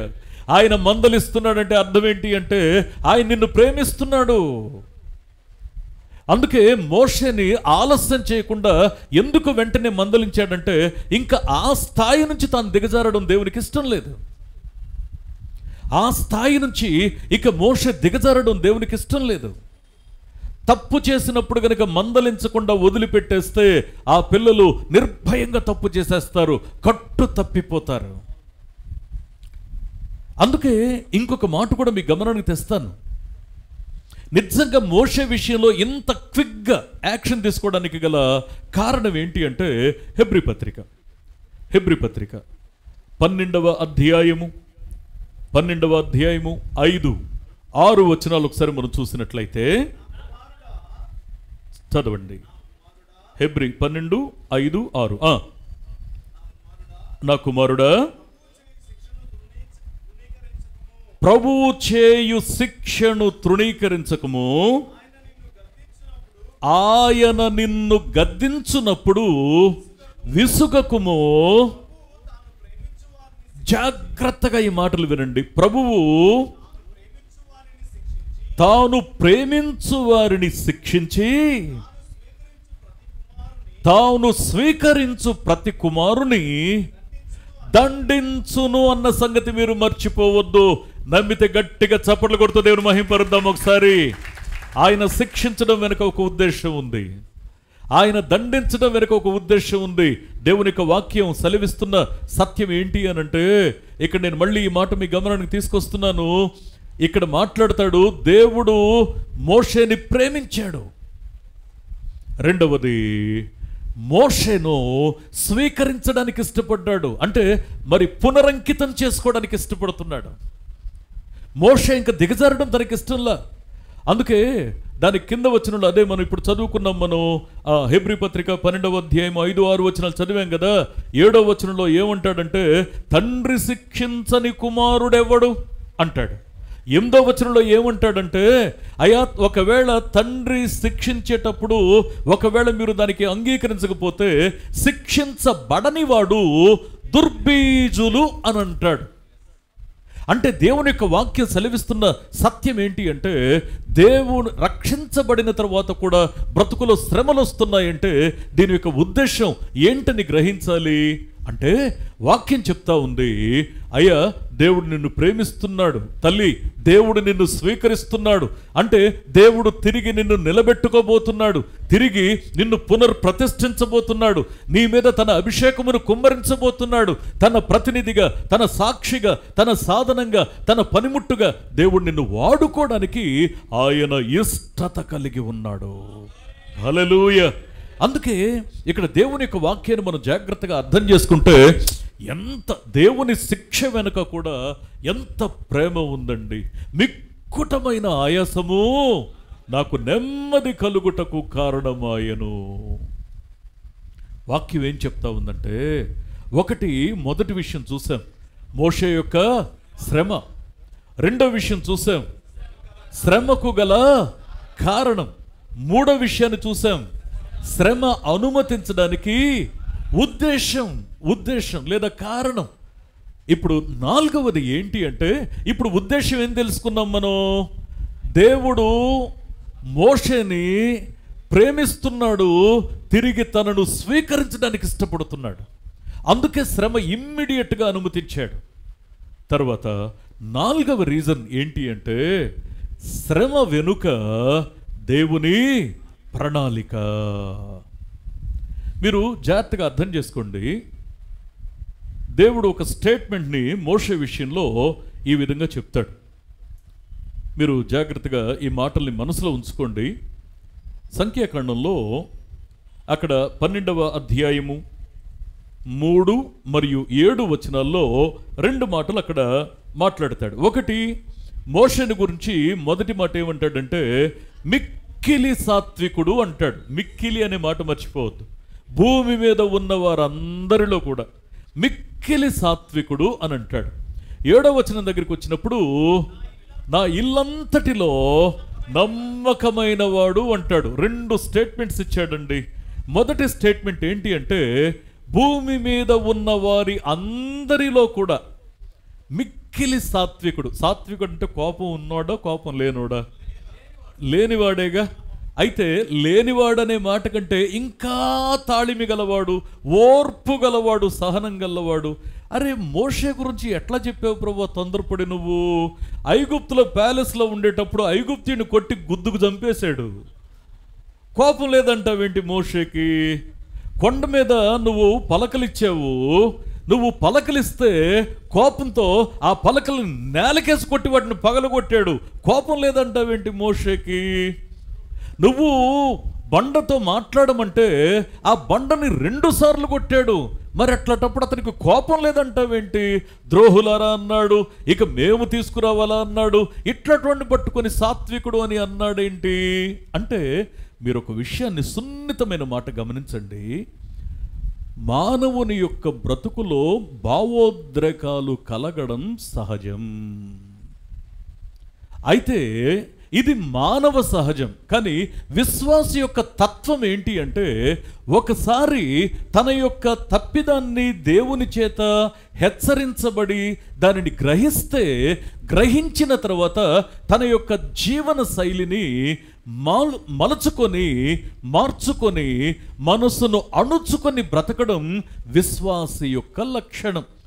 ఇప్పుడు మోషే యొక్క సాత్వికత్వం నిజంగా ఎక్కడ కనబడిందో తెలుసా అండి? వాస్తవానికి ఇది నిరూపించబడక మునుపే దేవుడు మోషే గురించి ఒక స్టేట్మెంట్ ఇచ్చాడు, సాత్వికుడు, నమ్మకస్తుడు అని. ఇంతకీ తన యొక్క సాత్వికత్వం ఎక్కడ కనబడుతుంది అంటే, మీరు జాగ్రత్తగా ఈ మాటల మీద కాస్త మనసు ఉంచాలని కోరుతున్నాను. మీరు సంఖ్యాకాండం 20వ అధ్యాయము 12వ వచనంలో మీరు ఈ జనాన్ని ఐగుప్తు నుంచి మీరు ఆ కనానులోనికి తోడుకొని పోరు అన్నాడు. అంటే ఇక మీరు ఆ దేశంలోకి వెళ్ళడానికి కుదరదు అనేసాడు దేవుడు. మీకు విషయం తెలుసా అండి? పల్లెత్తి మాట్లాడలా మోషే. కారణం ఏంటి అంటే, నేను తప్పు చేశాను ప్రభువా, నేను తప్పు చేశాను. దావీదుకు కూడా ఉన్న మనసు ఏంటంటే, అయ్యా నేను పాపం చేశాను, నువ్వు తీర్పు తీర్చేటప్పుడు నువ్వు నీతిమంతునిగా ఆగబడుతున్నావు, నన్ను శిక్షించేటప్పుడు, నన్ను దండించేటప్పుడు నువ్వు నీతిమంతునిగా కనిపిస్తున్నావు, ఎప్పుడు నిన్ను నిందించే ఛాన్స్ నాకు లేదు. అందుకే ఇక్కడ ఇంకొక మాట కూడా మనం జాగ్రత్తగా చూస్తే, మీరు ద్వితీయోపదేశకాండం 34వ అధ్యాయము 4వ వచనంలో మరి పిస్కా కొండను ఎక్కిన తర్వాత మోషే అక్కడ నిలబడితే దేవుడు ఇవన్నీ చూపిస్తూ ఉంటాడు. అన్నీ చూపిస్తూ అక్కడున్నవన్నీ, ఇదిగో ఈ దేశంలోనే పిల్లలు నివాసం చేయబోతున్నారు అని అన్నీ చూపించిన తర్వాత 4వ వచనం దగ్గరికి వచ్చిన తర్వాత అక్కడ ఏమంటాడంటే, ఎట్టి పరిస్థితుల్లో నది దాటి నువ్వు దానిలోకి వెళ్ళడానికి వీలు లేదు. ఏం మాట్లా మీకు తెలుసా? 34వ అధ్యాయం 4వ వచనం చదువుతున్నామంటే దాని అర్థం ఏంటంటే, మోషే ఈజ్ రెడీ టు డై, చనిపోవడానికి సిద్ధంగా ఉన్నాడు. 5వ వచనం చదవండి ఒకసారి. యెహోవా సేవకుడైన మోషే యెహోవా మాట చొప్పున మోయాబు దేశములో మృతి పొందెను. దేవా, నువ్వు నన్ను ఇక్కడ మధ్యలో తీసుకొచ్చి ఇక్కడ వదిలేసావే, కళ్ళకి అన్నీ చూపించావే, ఇదిగో ఆ దేశం అది, ఈ ప్రాంతం ఎఫ్రాయింది, ఈ ప్రాంతం మరి మనషేది, ఈ ప్రాంతం వారిది, మరి ఈత చెట్టు చూపించావు, ఎరుకో మైదాన ప్రాంతాన్ని చూపించావు, ఇంత చూపించావు, నువ్వు నన్ను ఇక్కడ ఆపేసావే. నేనెక్కడో మిద్యాన్లో ఉంటే నన్ను నువ్వు పిలిచావు, ఆ మండుతున్న పొదను చూపించావు, ఇశ్రాయేల్ దగ్గరికి వెళ్ళను అంటే కూడా నన్ను బలవంతంగా పంపించావు, నేను నీ పక్షంగా ఉంటానని మాట్లాడావు, నీ కర్ర నా చేతికి ఇచ్చావు, ఇన్ని అద్భుతాలు చేశావు, 40 సంవత్సరాలు నీకు ఊడిగం చేస్తే ఈ క్షణంలో నన్ను ఆ కనానులోకి ప్రవేశించకుండా చేస్తావా? ఇశ్రాయేలీలందరూ నా గురించి ఏమనుకుంటారు అని మాట్లాడలా, నువ్వు నా గురించి ఏమనుకుంటున్నావు అది నాకు ముఖ్యం అన్నాడంతే. బా, నిజంగా మోషేలో ఉన్నటువంటి ఆ యొక్క నిజమైనటువంటి తాళిమి ఇక్కడ కదా సహనం కావాలి, ఇక్కడ కదా సాత్వికత్వం కనబడాలి. అందుకే ఇంకో విషయం తెలుసా అండి? అదే ద్వితీయోపదేశకాండము 32వ అధ్యాయము 52వ వచనంలో ఇక్కడ ఆ దేశంలోనికి నీవు ప్రవేశింపవు అని కఠినంగా దేవుడు చెప్పిన తర్వాత కనీసం దేవునితోటి, ప్రభువా ఏమన్నా నీకు కొంచెమన్నా మనసాక్షి ఉందా, ఒకసారి ఆలోచించరాదా ఒక్కసారి అని దేవునితో మారు మాట్లాడాలి. అలాగే ప్రభువా, నాకు అనిపిస్తూ ఉంది, మిగతా వారు అబ్రహాము కూడా, దేవా నీ దాసుడిని, దుమ్ముని, ధూళిని, అయ్యా తను నేను అక్కడ మరి నా బంధువు పాడైపోతున్నాడు, సొదొమ గొమొర్రాలో ఉన్నాడు, నీకు ఇష్టమైతే నా మీద కోప్పడకపోతే అని బేరం కూడా ఆడాడు. అక్కడ ఆ పని తాను చేయలేదు. ఇక్కడ దేవుడు చెప్పాడు, మోషే అంగీకరించాడు. అందుకే దేవుని వాక్యాన్ని మనం జాగ్రత్తగా అర్థం చేసుకునేటువంటి ప్రయత్నాన్ని మనం చేస్తే, ఇంతకీ ఈ శ్రమ అనుమతించడం వెనుక, లేకపోతే దేవుని యొక్క ప్రణాళిక, దేవుని యొక్క ఆలోచన ఎందుకు అంతకంటే మోషేని దిగజారనీయకుండా అక్కడ భద్రం చేసుకున్నాడు అంటే దానికి ఒక రీజన్ ఉంది. సాక్షాత్తు మన ప్రభువును రక్షకుడైన యేసుక్రీస్తు వారు ప్రస్తావిస్తూ ప్రవక్తల గురించి మాట్లాడాల్సిన సందర్భం వస్తే, ఆ ప్రవక్తల గురించి మాట్లాడేటప్పుడు మోషే గురించి మాట్లాడుతూ ఏమంటాడంటే, మత్తయి సువార్త లూకా సువార్త 24వ అధ్యాయము 27వ వచనాన్ని ఒకసారి మనం చూసినట్లయితే 24:27 మోషేయు సమస్త ప్రవక్తలు అంటే దాని అర్థం ఏంటంటే, మీరు తర్వాత భాగాన్ని మళ్ళీ చదువుకోండి. ఈ ప్రవక్తలందరికంటే ముందు దేవుడు ఎవరిని ఉంచాలనుకున్నాడు? మోషేను ఉంచాలనుకున్నాడు. అందుకే ఈ మిక్కుటమైన ఆయాసము గొప్ప నెమ్మది కలగడానికి కారణమైంది. ప్రవక్తల అందరిలో ప్రధానునిగా మోషేని సాక్షాత్తు యేసుక్రీస్తు ప్రభువారు పలికిన మాట ఇది.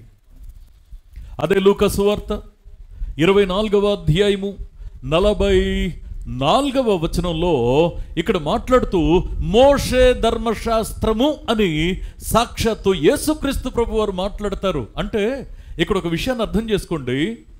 వాక్యమయ్యున్న క్రీస్తు, ఆది యందున్నవాడు, దేవుని యొద్ద ఉన్నవాడు, దేవుడై ఉన్నవాడు, శరీరాన్ని ధరించి మన మధ్యకు వచ్చిన వాక్యమయ్యున్న క్రీస్తు ఇప్పుడు తనను గూర్చి వ్రాసిన ఈ మాటలన్నీ దేవుడు చెప్తా ఉంటే మోషే రాస్తే, ఇప్పుడు ఆ వ్రాయబడిన ధర్మశాస్త్రాన్ని ఏమని పిలుస్తున్నాడంటే మోషే ధర్మశాస్త్రము అన్నాడు. అంటే ఎంత ఆధిక్యతని మోషేకిచ్చాడో చూసారా?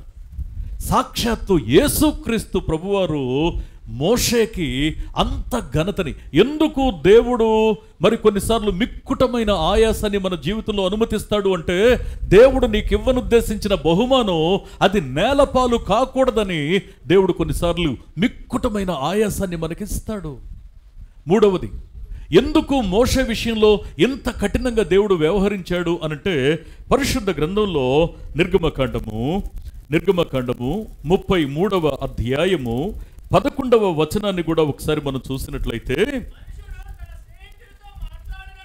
మనుష్యుడు తన స్నేహితునితో మాట్లాడునట్లు ఆత్మ చెప్పుచున్న మాట చెవిగలవాడు వినుగాక. మనుష్యుడు తన స్నేహితునితో మాట్లాడునట్లు యెహోవా మోషేతో ముఖాముఖిగా మాట్లాడుచుండెను. గట్టిగా చప్పట్లు కొడుతూ దేవుని మహింపరుద్దాం ఒకసారి. మోషేకి ఇచ్చిన ఆధిక్యత ఏంటో తెలుసా అండి? నా స్నేహితుడు అని చెప్పుకున్నాడు దేవుడు.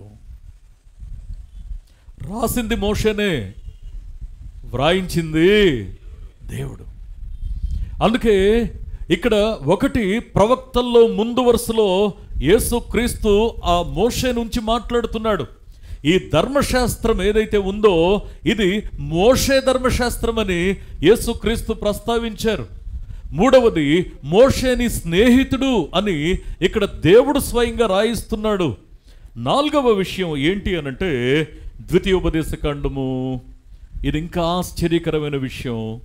ద్వితీయోపదేశకాండము 18వ అధ్యాయము 18వ వచనాన్ని ఒక్కసారి మనం చూసినట్లయితే, చదవండి. వారి సహోదరులలో నుండి నీ వంటి ప్రవక్తను వారి కొరకు పుట్టించెదను. ఈ మాటను మీరు జాగ్రత్తగా మనసులో ఉంచుకోండి. ఇది రాబోతున్న మెస్సయ్యని గూర్చి వాడబడిన ప్రవచనం. అంటే ఇప్పుడు యేసుక్రీస్తుకు ముంగుర్తుగా ఇక్కడ దేవుడు ఎవరితో పోల్చాడంటే, యేసుక్రీస్తుతో, రక్షకుడైన క్రీస్తుతో మోషేని పోల్చి మాట్లాడుతూ ఉన్నాడు. ఏమని మాట్లాడుతున్నాడు అంటే, నీ వంటి ప్రవక్తను వారి సహోదరులలో నేను ఇస్తాను. అంటే ఆ దేవుని యొక్క ఉన్నతమైన ఉద్దేశం ఏంటి అంటే, రాబోతున్న విమోచకునికి ఒక ముంగుర్తుగా. అందుకే చూడండి, ఐగుప్తు అనేటువంటి బానిసత్వం నుంచి లిటరల్గా ఇక్కడ ఫిజికల్గా మోషే ఇశ్రాయేలీల్ని విడిపిస్తే, యేసుక్రీస్తు ఆధ్యాత్మికమైనటువంటి ఆ యొక్క శాపం నుంచి, సంఖ్యల నుండి మనలను పవిత్రులనుగా విమోచించి మనలను ప్రతిష్ఠించాడు, రక్షించుకున్నాడు. నేను ఒక మాట మీ జ్ఞాపకానికి తీసుకురానా? అఫ్ కోర్స్ మీరు హెబ్రీ గ్రంథాన్ని తర్వాత మీరు చదవండి కుదిరితే. 13 అధ్యాయాలు ఉంటాయి. ఈ 13 అధ్యాయాల్లో కూడా 3వ అధ్యాయం ప్రత్యేకమైంది. ఎందుకు అనంటే, 3వ అధ్యాయం, హెబ్రీ పత్రిక 3వ అధ్యాయం 1 నుంచి 6 వచనాల వరకు ఇక్కడ ఉన్న భాగం ఏంటంటే, యేసుక్రీస్తుని మోషేని కంపేర్ చేస్తూ మాట్లాడతాడు. ఎంత ఆధిక్యత అండి మోషేకి దేవుడిచ్చింది. నీ వంటి ప్రవక్తను నేను పుట్టించబోతున్నాను. యేసుక్రీస్తుతో అక్కడ పోల్చినట్లు మనం చూస్తూ ఉన్నాం. ఇంకొక మాట, 5వ విషయం ఏంటో తెలుసండి? మత్తయి సువార్త 17వ అధ్యాయము అక్కడ 2-3 వచనాల్లో ఇక్కడ జాగ్రత్తగా మనం అర్థం చేసుకునే ప్రయత్నాన్ని మనం చేస్తే, యేసుక్రీస్తు రూపాంతరం చెందడానికి ఒక కొండ ఎక్కుతాడు. ఆయన కొండ ఎక్కిన తర్వాత ఆ కొండ మీద ఆయన మరి తనతో కూడా ఉన్నటువంటి పేతురు, యాకోబు, యోహానులు ఉంటే వారి ఎదుట రూపాంతరం చెందుతాడు. ఎప్పుడైతే ఆయన రూపాంతరం చెందుతాడో 3వ వచనం చదవండి. ఇదిగో మోషేయు ఏలియాయు వారికి కనబడి ఆయనతో మాటలాడుచూ ఉన్నారు. ఇది కల కాదు, భ్రమ కాదు. సాక్షాత్తు యేసుక్రీస్తు రూపాంతరం చెందినప్పుడు నేరుగా ముఖాముఖిగా మాట్లాడే ఆధిక్యత ఇద్దరికే దక్కింది. ఒకరు మోషే, రెండవది ఏలియా. అంటే దేవుని యొక్క సన్నిధిలో ముఖాముఖిగా చూసేంత ఆధిక్యత, కనికరం కలిగిన దేవుడు మోషేకు ఇవ్వడానికి ఇష్టపడ్డాడు. ఏమండి, శ్రమ కలిగింది అనుకుంటున్నావు? నువ్వు విశ్వాసంలో ఉన్నప్పుడు నీకు శ్రమ కలిగితే, ఆ శ్రమ కలిగిన సమయంలో ఒకవేళ నువ్వు నమ్మకంగా ఉండగలిగితే, ఆ శ్రమ కలిగిన సమయంలో నువ్వు పరిశుద్ధంగా, పవిత్రంగా, నమ్మకంగా ఒకవేళ నువ్వు ఉండగలిగితే, కనికరం కలిగిన దేవుడు నీకు ఎంతటి ఆధిక్యతనిస్తాడో తెలుసా? మిక్కుటమైన ఈ ఆయాసము నీకు నెమ్మది కలగడానికి, భౌతికంగా నెమ్మది కలుగుతుంది, కుటుంబపరంగా నెమ్మది కలుగుతుంది, ఆధ్యాత్మికంగా నెమ్మది కలుగుతుంది, నీ యొక్క ఆత్మీయ ప్రయాణమంతా నెమ్మది కలిగి ఉంటుంది, నీ భవిష్యత్తు నెమ్మదిగా ఉంటుంది. నెమ్మది అనేది ఉండేది నిత్యత్వంలో. అందుకే వాక్యం సెలవిస్తున్నటువంటి సత్యం ఏంటి అనంటే, మోషేని దేవుడు ఎంత ప్రేమించాడో. నాకు ఇంకొక మాట భలే ఆశ్చర్యం కలిగిందండి, భలే ఆశ్చర్యం కలిగింది నేను ఈ మాట చదువుతూ ఉన్నప్పుడు. ఏంటి అంటే, సరే మోషేని ప్రవక్తల్లో మొదటివాడు, ప్రధానుడు అని చెప్పేసి ఇక్కడ మాట్లాడుకున్నాం. రెండవది మోషే ధర్మశాస్త్రం అనే మాట చూసాం. మూడవది దేవునికి స్నేహితుడు అనే మాట చూసాం. అంత మాత్రమే కాదు, ఇక్కడ ముఖాముఖిగా దేవునితో ఉండడం మాత్రమే కాకుండా నీ వంటి ప్రవక్త యేసుక్రీస్తుతో పోల్చబడ్డాడు అని చూసాం. 5వది ఏంటి అంటే, రూపాంతరపు అనుభవంలో యేసుక్రీస్తు ఉన్నప్పుడు ఆ వెలుగులో ముఖాముఖిగా దేవుని చూసేటువంటి, మాట్లాడే భాగ్యాన్ని మోషే కలిగి ఉన్నాడు. ఇది 5 విషయాలైతే, వీటిని మించిన ఇంకొక మాట ఏంటి అంటే, కోర్స్ వీటిని మించిన మాట అనేకంటే దీంతో సరిసమానమైన ఆశ్చర్యం కలిగించే విషయం ఏంటి అంటే, ఒకసారి యోహాను పరలోకపు దర్శనాన్ని చూస్తూ ఉంటాడు. పరలోకపు దర్శనాన్ని చూస్తూ ఉన్నప్పుడు ఈ పరలోకపు దర్శనంలో ప్రకటన గ్రంథము 15వ అధ్యాయము అక్కడ 3-4 వచనాలు అక్కడ కలిసి ఉంటాయి. అక్కడ ఉన్న విషయాన్నంతటినీ చూస్తే మొదట్లో దేవుని స్తుతిస్తూ ఉంటారు. అక్కడ ఉన్నవారు స్తుతిస్తూ వారు ఒక కీర్తన పాడతారు. ఏం కీర్తన పాడుతున్నారు అంటే, దేవుని సేవకుడైన, దేవుని దాసుడైన మోషే కీర్తనయు, గొర్రెపిల్ల కీర్తనయు. ఇక్కడ నాల ఒక సామాన్యమైన మనిషిగా బ్రతికిన ఈ మోషే విషయంలో దేవుడు వ్రాయించిన మాట ఏంటో తెలుసా అండి? మోషే జనరేషన్ అయిపోయింది, ప్రకటన గ్రంథం చివరికి వచ్చేసాం. ఇక్కడ ఏం రాయిస్తున్నాడంటే, పరలోకంలోనట మోషే కీర్తన పాడుతున్నారట. చప్పట్లు కొడుతూ దేవుని మహింపరుద్దాము ఒకసారి. దేవుడు మిక్కుటమైన ఆయాసం కలిగిస్తే దాని వెనుక ఎంత సుదీర్ఘమైనటువంటి నెమ్మదినిచ్చే ప్రణాళిక దేవునికి ఉందో చూడండి ఒకసారి. అందుకే మూలవాక్యంలో మనం ఒక మాట చూస్తున్నాం, దేవా మిక్కుటమైన ఆయాసము నాకు నెమ్మది కలగడానికి కారణం. దేవా సరే, ఇప్పుడు నువ్వు నన్ను మందలిస్తున్నావుగా, నేను మౌనంగా ఉంటాను, నాకేమిస్తావు, నాకేం చేస్తావు? కండిషన్స్ పెట్టలేదు మోషే. నువ్వు తప్పు చేసావు మోషే, అవును ప్రభువా. నువ్వు అక్కడికి వెళ్ళడానికి లేదు మోషే అంటే, అలాగే ప్రభువా. ఎక్కడ కూడా ఎదిరించి మాట్లాడిన సందర్భం కనిపించలా. నేను ఒక మాట చెప్పనా, ఈ జీవితాలు ఉన్నాయే, ఇవి నిజంగా ఆదర్శప్రాయంగా తీసుకుని మన యొక్క తప్పిదాలని, పొరపాటుల్ని, ఎక్కడ మిస్టేక్ చేస్తున్నామో, శ్రమకి కలిగిన కారణాలు మన జీవితంలో దొరలకుండా జాగ్రత్త పడగలిగితే శ్రమను తప్పించుకుంటాం. ఒకవేళ విశ్వాస జీవితంలో ఉన్నప్పుడు శ్రమ కలిగినా సరే ఆ శ్రమ వెనుక దేవుని యొక్క ఉద్దేశాన్ని అర్థం చేసుకొని అంగీకరించి గౌరవించి ఆయన్ని వెంబడించగలిగితే మిక్కుటమైన ఆయాసము మనకు నెమ్మది కలగడానికి కారణమవుతుంది. నువ్వు నమ్మగలిగితే మోషేకిచ్చిన నెమ్మది దేవుడు నీకు ఇచ్చునుగాక.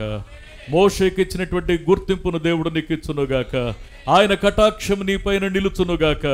ఒకసారి మనం దేవుని యొక్క సన్నిధిలో ప్రార్థన చేసుకుందాం. మోషేకు శ్రమ కలిగింది. ఆ శ్రమ కలగడానికి కారణం ఏంటో చూసాం. దేవుడు శ్రమ అనుమతించడానికి కారణాన్ని, ఉద్దేశాన్ని చూసాం.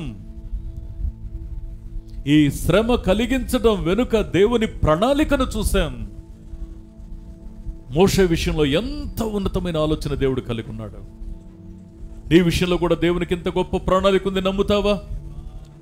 నీ విషయంలో కూడా దేవునికి ఒక ఉన్నతమైన ఆలోచన ఉంది, నమ్ముతావా? ఒకసారి మనం ప్రార్థన చేద్దాం. ప్రతి ఒక్కరు కూడా నోరు తెరిచి దేవుని యొక్క సన్నిధిలో మన హృదయం తెరిచి ఒక్కసారి మనం ప్రార్థన చేసుకున్నాం. దేవా, నీ పాదాల దగ్గరికి వస్తున్నాను, మనసారా ప్రార్థిస్తూ ఉన్నాను ప్రభు అని నిండు హృదయంతో మనం ప్రార్థన చేద్దాం. దయగలిగిన వాడా, మహోన్నతుడా, మరొకసారి మీ పాదాల దగ్గరికి వస్తూ ఉన్నాం మా ప్రభు. అయ్యా, మీ కనికరాన్ని, మీ కటాక్షాన్ని మాకు తోడుగా ఉంచండి నాయన. మీ ఆశీర్వాదకరమైన కృపకునైనా మమ్మల్ని పాత్రులుగా చెయ్యనుద్దేశించారు. అందుకే మా పాపాలు మీ వీపు వెనుక తట్టు వేసుకున్నారు. నాశనమనే గోతు నుంచి మమ్మల్ని తప్పించారు. అయ్యా, కొన్నిసార్లు మిక్కుటమైన ఆయాసం మా బ్రతుకులో కలిగించడం వెనుక అయ్యా అతని గొప్ప నెమ్మది మాకు కలిగించాలని మీ సంకల్పాన్ని మేము గ్రహిస్తూ ఉన్నాం మా ప్రభువా. మీకు వందనాలు. నీ చిత్తం నెరవేరునుగాక. అయ్యా, ఒక బండ మీద శిల్పి చెక్కుతున్నప్పుడు ఆ దెబ్బలు తగలడానికి గల ఉద్దేశం, దాని వెనుక ఉన్న రూపం మాకు వచ్చేంత వరకు కూడా నా తండ్రి అయ్యా, నీ పనిని మా ప్రభువా మీరు ఆపొద్దు. నీకు లోబడగలిగే మనసును మాకు దయచేయండి అయ్యా. మీకు వందనాలు. నీ చిత్తము మా పట్ల నెరవేరునుగాక. మేము నీకు లోబడి ఉందుముగాక. అయ్యా, గొప్ప నెమ్మదిని పొందుదుముగాక. నీ కటాక్షాన్ని మాకు తోడుగా ఉంచమని అయ్యా, ఒక్కొక్కరి జీవితం నుంచి ఒక్కొక్క కోణంలో మీరు మాతో మాట్లాడుతున్నందుకు మీకు కోటానుకోట్ల స్తుతులు చెల్లిస్తూ యేసు క్రీస్తు నామములో ప్రార్థించి వేడుకొనుచున్నాం మా పరమ తండ్రి. ఆమేన్, ఆమేన్, ఆమేన్. యేసుక్రీస్తు నామములో మరొకసారి మీ అందరికీ వందనాలు. ఒక పాట పాడుతుండగా దేవునికి కానుక సమర్పించుకుందాం.